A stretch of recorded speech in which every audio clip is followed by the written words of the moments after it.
Hey guys, it's Brian from Phone Arena, and I've got the Samsung Rugby 3 offered by AT&T. Now, like the Rugby 1 and 2, the Rugby 3 is a ruggedized push-to-talk device. It is a basic clamshell phone, as you can see here. Up top, you've got a 2.4-inch QVGA display. That is in contrast to the 2.2-inch QVGA display found on the Rugby 2. So a little bit bigger, but a little bit lower pixels per inch. Not a big deal on a phone like this. That's not why you're buying this type of device. But we will say that the display does wash out in strong direct light. And the same thing can be said about this front display, which is a 128 by 128 little color display. A lot of the ruggedized devices, you'll see a black and white display up here, which is much easier to read in direct light. Unfortunately, Samsung has not chosen to go with that. But overall, not a huge deal. It's just one of the things we kind of like to see.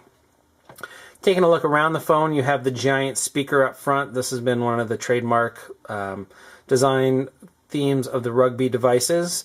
It performs quite well. It's a very loud speaker. We don't have distortion with it, and we really are impressed. Along the side, there's a dedicated push-to-talk button, and then the volume rocker.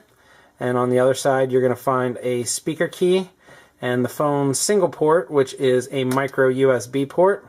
It is, of course, covered because this phone is certified for waterproof up to 1 meter for 30 minutes, and also just your general rain and incidental liquid contact. Some of you may be thinking that this doesn't have a headphone port. Well, the micro USB port actually serves as a headphone port as well, and there is an adapter to use it with a standardized 3.5 millimeter jack. On the back, you'll find that the battery door is going to be covered. It's going to be secured, and you need a screwdriver. In a pinch, you can use your fingers, but we have a quarter handy, so we'll check that out. And you're going to find the battery, and underneath that, there's a micro SD slot and the SIM slot. On the inside of the phone, you're going to find the keypad. It's a traditional keypad with a 5-way directional pad. You can see the GPS key, which is going to launch your AT&T Navigator, and this is the little app switcher key, which will go between some of your more frequently used apps. The keypad in general is nice and big and well laid out. As you can see, each row of keys has its own break in between. If you listen here, you'll hear them kind of pop as we move our fingers over them. And when we press them, not sure if it's shown up on video, but there's actually a good amount of flex that you'll find in this. So there's a little bit of concern with the overall feel of the keypad and the durability in general. So hopefully those will hold up for you. We will say that overall the design of the Rugby 3, it doesn't have any of the typical rubberized accents or rubberized padding even that you'll find on most tough devices. And it's constructed of a pretty hard plastic, so it doesn't feel all that reassuring in your hand. It's nice and thick, and there is some relief on the side, but we'll pop the battery door back on. You can see that it's dimpled, but those dimples actually go in, which makes it even more slick. If the dimples were popping out, it would give you some more grip on the back of the device, but it's a pretty slippery device when you think about the other rugged devices out there. So we wish Samsung would have used maybe a little bit different materials to give a better feel for the Rugby 3. There's not much to mention here, but we'll give you a very brief look at the phone's UI. You have your standard 12 icon grid layout. You can also switch this to list if you prefer, but a lot of AT&T products, AT&T Radio, the GPS, the App Center, address book, which ties into their service. So for the most part, this is a very familiar menu. It's been around in some iteration for almost a decade at this point, so nothing new and groundbreaking here. It does move pretty quickly. Our one gripe is that the center directional pad key actually launches the web browser. It does not launch the menu on the home page. And then as you can see, we're always prompted, do we actually want to exit the browser when we accidentally hit that?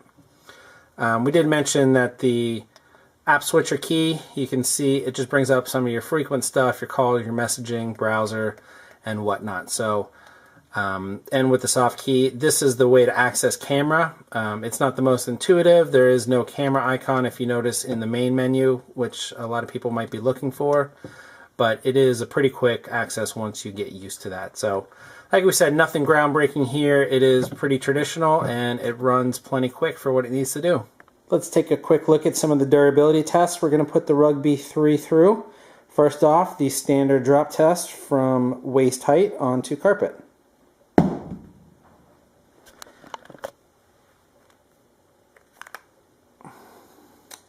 The device is working just fine.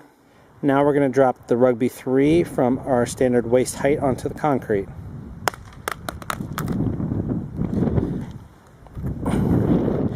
As we would expect, there are immediately a lot of nicks and chips here. That is due to the hard plastic casing. But as you can see, the device is powered up and it's still working just fine. Alright, we've got a 24-inch test tube that we've filled with water. That is below the 1 meter the Rugby is certified for. So we've got our device. We're going to drop it in. And we will check back in half an hour and see how it's doing. Alrighty, it has been 30 minutes. We have taken the Rugby out of the water. It was, of course, under 2 feet of water, which is less than it's rated for. Let's see, it is turned off. Let's try and turn it back on. We are not getting anything. So it looks like it has not held up. We're going to see that along the sides here, it is firmly sealed. Let's check the port on the side. That door is also sealed. So even though it's rated for standing up to 1 meter of water, which is just over 3 feet, for 30 minutes, it was not able to withstand that in our testing. We had it in 24 inches, slightly less because the container wasn't fully filled. And after 30 minutes, the Samsung Rugby 3 is dead. Hey guys, it's Brian from Phone Arena, and I've got the Samsung Rugby 3 offered by AT&T. Now, like the Rugby 1 and 2, the Rugby 3 is a ruggedized push-to-talk device. It is a basic clamshell phone, as you can see here. Up top, you've got a 2.4-inch QVGA display. That is in contrast to the 2.2-inch QVGA display found on the Rugby 2. So a little bit bigger, but a little bit lower pixels per inch. Not a big deal on a phone like this. That's not why you're buying this type of device. But we will say that the display does wash out in strong direct light. And the same thing can be said about this front display, which is 128 by 128 little color.